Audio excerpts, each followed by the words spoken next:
Chapter 10. Guardians from Above.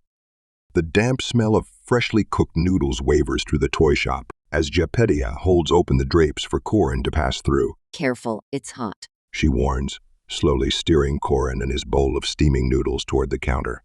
With outstretched arms, the little crow puts his bowl on the counter and then clasps his hands, looking up at Gepetto. Very good. She commends, smiling, and sets down her own bowl. She reaches low and picks Corin up with a grunt. Carefully avoiding the noodle bowls, she lets him down on the counter. How is it going, Eddie? She asks her AI. Still setting up mirror nets to dissipate requests, Master. Eddie explains, referring to the technique of sending federal identity requests into eternal loops in ghost networks. However, if you could take over traffic control, I can use the free capacity to prepare the next steps. Eddie requests. Sure, I can do that. Gepetto nods and looks at Corin, who already uses his spoon as a noodle plow, spilling noodle bits on the counter. Can't be more stressful than this. She groans. Corin, watch what you're doing. I don't want to clean up after you all the time. She chastises the little crow. Corin looks at her, chewing this food. You talk like my mom, He states flatly, taking another spoonful. Corin looks Gepetto up and down. Are you the mom of my mom? No, we're not related. Gepetto replies. And if we were, I'd take this spoon and test it out on your little butt. She playfully threatens him. Corin giggles with a full mouth, sauce running down his chin. Unbelievable. Gepetto looks up to the ceiling and takes a cleaning tissue to clear up the mess in Corin's face and on the counter. In between, she keeps an eye on the traffic control. The hologram displays a network of lines with differing colors and columns of traffic density in different city districts. A mass of tiny gray dots moves along the grid, mixed with blue and red dots that signify city and police vehicles. Some red clusters form around open plazas and markets, and the university campus is enclosed in a cordon of red dots. Looking on as Corin eagerly preys on his bowl of noodles, she muses how long these city protests will last. There is still no sign of police activity toward the south. All 4 remaining police copters are busy controlling the district centers. Corin belches openly, hesitating before taking the next spoonful. His eyes follow the complex network of the city traffic like a game, trying to keep up with the red dots. He swallows and wipes his mouth with his arm. I'm full, He says, shoving his bowl aside. Gepetto reaches him a tissue while watching a set of red dots separate from the inner grid and head for the southern highway. Wipe your mouth and your arm. She instructs the little crow, her eyes fixed on 3 dots moving swiftly south. Resolutely, she opens another hologram to access the federal highway outside the city. Quickly, she activates 2 settings and closes the hologram again.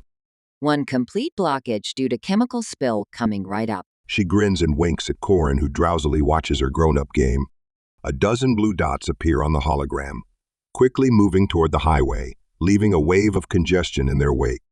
The triple of red dots comes to a halt at a large grid intersection, jammed between a mass of gray dots. Gepetto peers over to Corin, who fights against his heavy eyes. His head sinks to his chest, only to snap back with wide-open eyes, surprised to be awake. Gepetto takes a last glance at the hologram and gently picks up Corin. Let's go into the back and have a little rest. The low tone comforts the sleepy Corin, and he readily puts his arms around her neck, dozing off at Gepetto's shoulder. The pure scent of innocence lets Gepetto breathe in deeply, and she savors the moment of unexpected peace. Gently, she lets the sleeping Corin down onto the mattress and covers him with her blanket. Strands of blonde hair fall over his cheek as he turns on his side in his sleep. Back in the shop, Gepetto watches the red dots move in parallel to the highway, hindered by other vehicles, also looking for ways to the south. Good. She grunts and switches to a wider view. At the current pace, it will take hours before they reach the small village, where her friends are waiting for Pris. Gepetto gasps, suddenly realizing the fundamental flaw in her plan. Pris has to go south, too.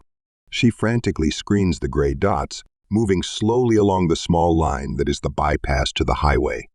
The highway itself is empty. The virtual blockade works. Except There is one gray dot moving at high speed on the highway, passing the last remaining vehicle. The dot accelerates even more. Gepedia automatically checks air control, if it may be a copter. Pris, I hope that's you. Gepedia throws a kiss toward the lonely dot that races at breakneck speed along the empty highway. How are we looking, Eddie? She inquires of Eddie, keeping an eye on the triple of police cars stuck in traffic. Almost there. Her AI responds. Pico is looking for a suitable satellite. We'll have a feed in a few minutes. Eddie reports confidently. Absently, Gepedia picks up the dirty bowls and carries them to the back, all the while thinking about their next logical step in this massive undertaking. Cleaning the bowls quietly, she tries to predict her nemesis's next move. She bans herself from putting herself in his shoes. That may be too frightening. Yet, it is his turn now, and he needs Raylan to fulfill his own sick destiny. Checking on Corin, she finds him fast asleep. His face radiates the serene feeling of peace, like a portrait of innocence. We'll do this for you, little one. She whispers and returns to the shop.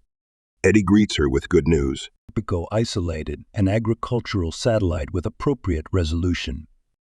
Excellent. Gepedia exclaims and adds, Good job, both of you.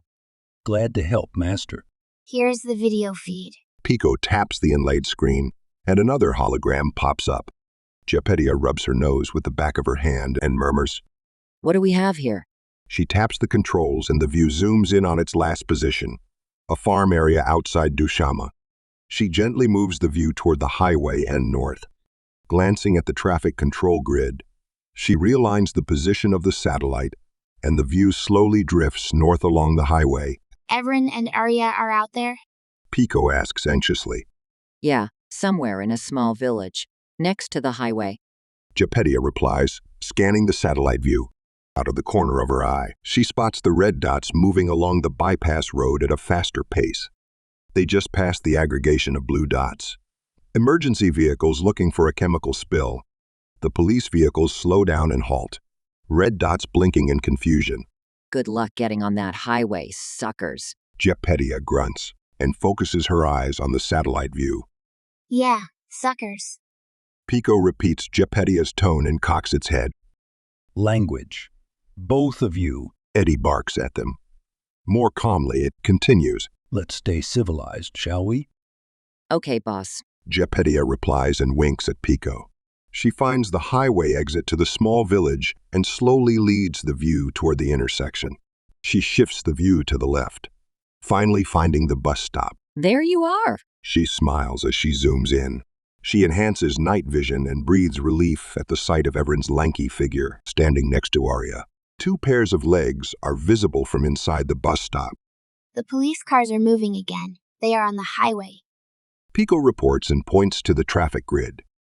No way. With an angry swipe, Gepedia turns the satellite view further north. A patrol car with yellow flashing lights races along the empty highway, and another. The satellite view comes to a halt and shows a scenery of a dozen trucks, first aid vans, and two large cranes blocking the highway. One crane just releases the last patrol car that rapidly accelerates to catch up with its others. Hooray for a city service. Gepedia swallows the cuss word, glancing up at Eddie's half-dome. Agitated, she turns the satellite view further south. Never underestimate the genius of an idiot. She chastises herself. A traffic jam would have been enough. She growls. But no, Gepedia Collodi needs an extra kick. Who needs a frigging chemical spill? You undergrad. Pico giggles at Gepedia's self-rage, but realizes too late that her rage may well include him. And you. She snarls at Pico. What's so funny? You better keep a lookout on the city. I have just seen a single vehicle on the highway moving south. Eddie skillfully steers Gepedia's self-anger toward more reasonable goals. At least I thought I saw something. Eddie adds as the satellite view shows an empty stretch of highway. There. Gepedia points at a fleeting shadow racing along in the darkness. The obscure form of a bulky black car is visible from the top, but Gepedia's eyes have trouble following the fuzzy black spot as it speeds through the night. The exit lights shed some light on the highway, but the car is visible only by its deep blackness that drifts through the lighter dark. Gepedia zooms out and estimates the time for the first patrol car to arrive. She taps her display to send Evren another message. Pris incoming now. Cops incoming in 8 minutes. Wait. Pico shouts, but Gepedia already sent the message. 4 copters moving south at high speed. The puppet says quickly. They will reach the village in 12 minutes. It points at the air control where 4 red dots from each city district curve toward the south, moving fast. Knowing of the gravity of this information, Pico touches Gepedia's hand. You have to send that too. Gepedia frantically works her display, while she shouts at Eddie. Eddie, locate the copters and do the ground-level trick on them. I have already tried, Master. Eddie responds. They seem to have switched to independent flight control. Gepedia fixes her eyes on the satellite hologram and quietly cheers Pris on. Come on, Pris. Get them out of there. Yes, Pris, please do. Can everybody please chill? Let me do my thing.